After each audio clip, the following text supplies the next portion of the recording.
বৃহদারণ্যকের ঋষি বলছেন, সবচেয়ে অন্তরতম এই আত্মা পুত্রের চেয়ে প্রিয়, বৃত্তের চেয়ে প্রিয়, অন্য সবার চেয়ে প্রিয়।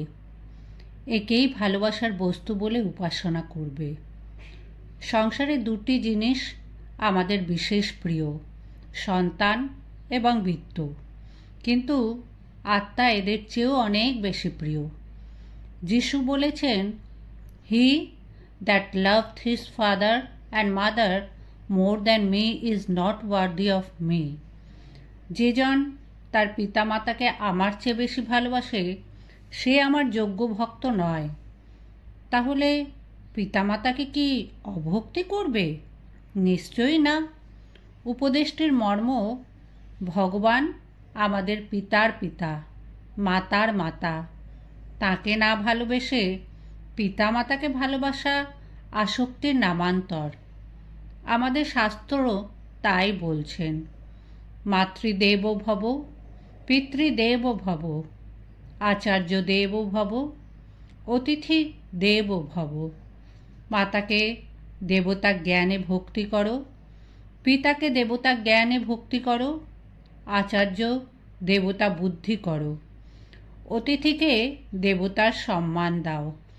সকলের মধ্যে ঈশ্বর রয়েছেন এবং এদের মধ্যে বিশেষত্ব, তাই তো এরা আমাদের প্রিয় এবং পূজা। তৈত্তিরীয় উপনিষদের ঋষি বলছেন, যত বা ইমানে ভূতানি জায়ন্তে যেনু জাতানি জীবন্তি যৎ প্রয়ন্ত ভীষং বিশন্তি তন্নি জিজ্ঞাসস্য তৎ ব্রহ্মেতি।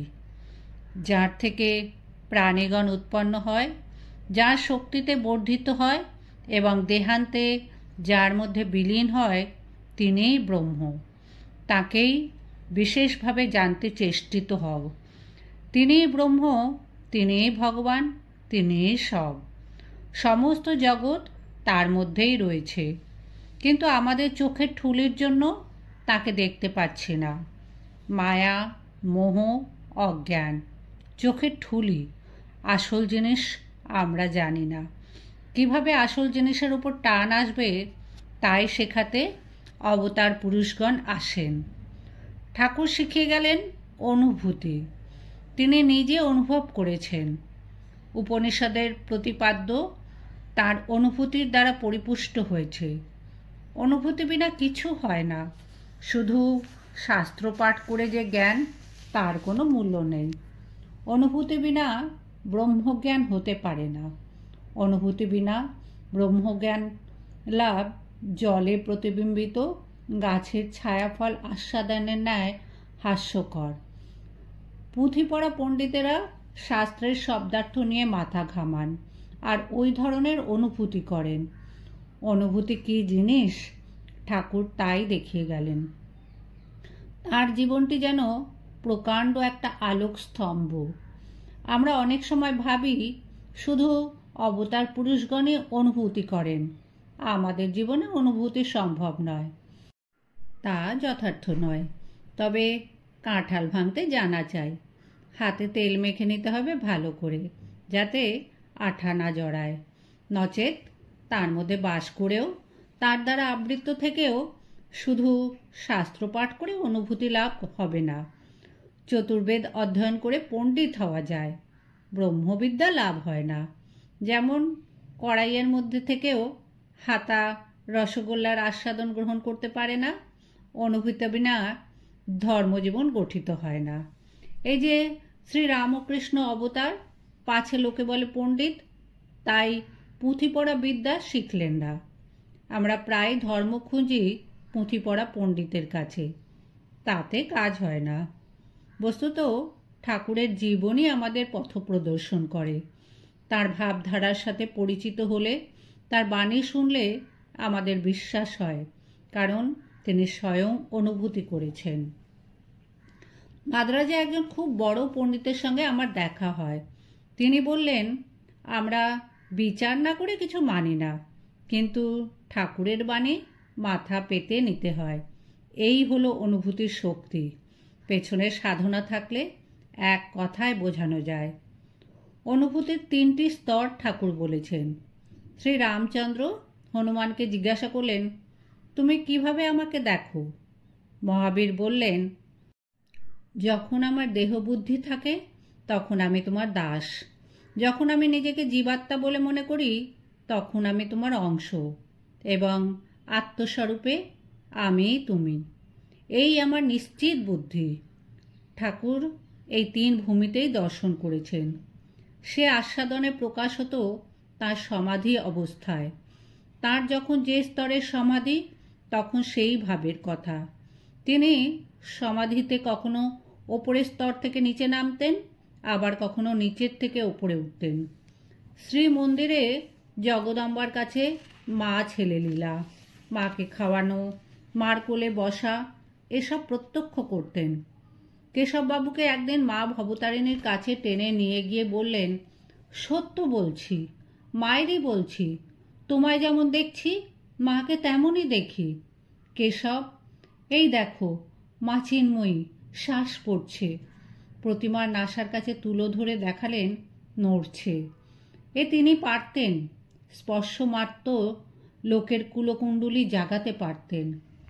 কেশববাবু ঠাকুরের কাছে এসে অবাক। তিনি নববিধানে ঠাকুরের উপদেশগুলি ছাপিয়ে 2 পয়সা দামে বিক্রি করতেন। বলতেন, প্রত্যেকের পড়া কর্তব্য। ব্রাহ্ম সমাজের অনেকেই প্রভাবিত হলেন। ক্রমে তাদের গোঁড়ামি কমতে লাগলো। তাদের ধারণা ছিল ঈশ্বর নিরাকার, কিন্তু অনেকেই ঠাকুরকে জিজ্ঞাসা করতেন, ঈশ্বর সাকার না নিরাকার? ঠাকুর বলতেন, ঈশ্বর সাকার, নিরাকার, আরও কত কি। তার অনুভূতি সর্বতোমুখী। সব ভাবের ভাবুকই তার মধ্যে নিজ নিজ আদর্শ দেখতে পেতেন। অনুভূতি একটা বড় জিনিস। পরলোক সম্বন্ধে অনেকের সংশয় আছে, কারণ অনুভূতির অভাব। গীতা উপনিষদে যে সমস্ত তত্ত্ব রয়েছে তা আমরা ঠাকুরের জীবনে পাই, কেননা তিনি নিজে অনুভূতি করেছেন। সর্বধর্মের সাধনায় অনুভূতি লাভ করে সিদ্ধ হয়েছেন।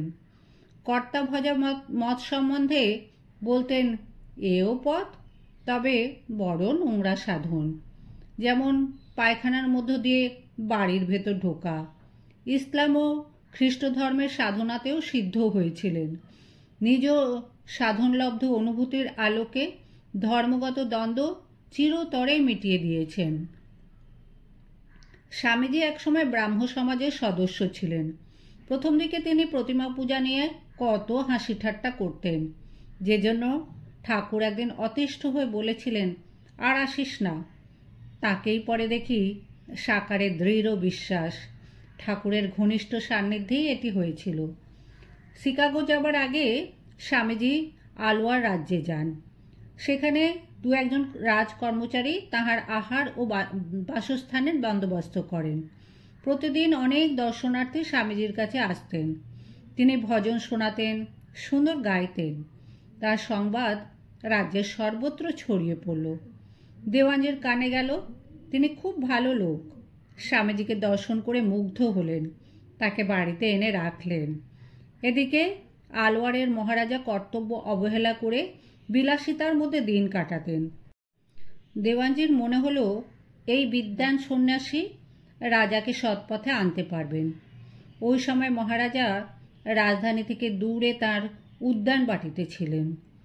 তিনি পত্র পেয়ে দেওয়ানজির বাড়িতে সাধু দর্শনে এলেন। মহারাজা বললেন, আমি শুনেছি আপনি সুপণ্ডিত, তবে কাজকর্ম না করে ঘুরে ঘুরে বেড়ান কেন?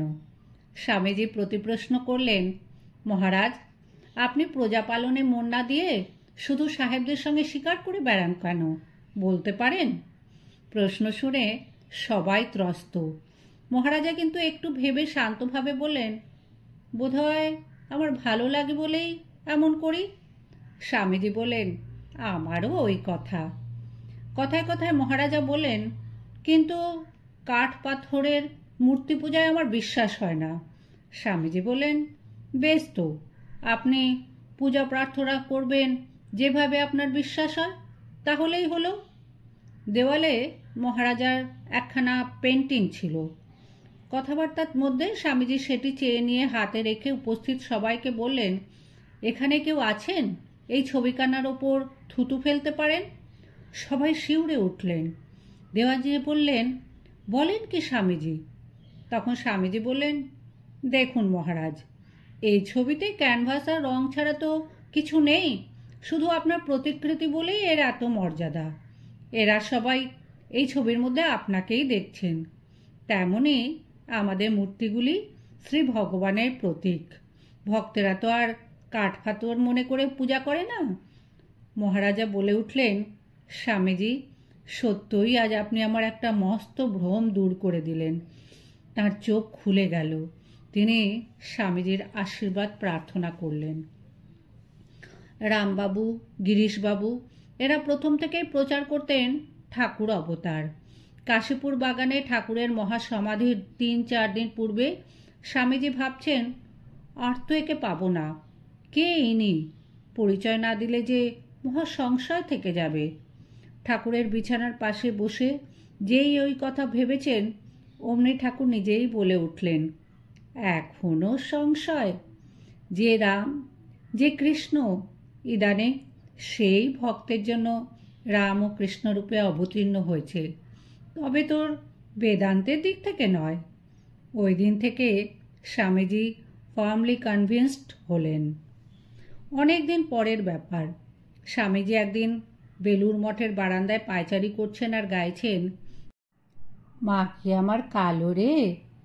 স্বামী বিজ্ঞানানন্দজি বসে দেখছেন। স্বামীজি ভাবে বিভোর হয়ে গাইছেন, যেন সম্মুখে মাকে প্রত্যক্ষ করছেন।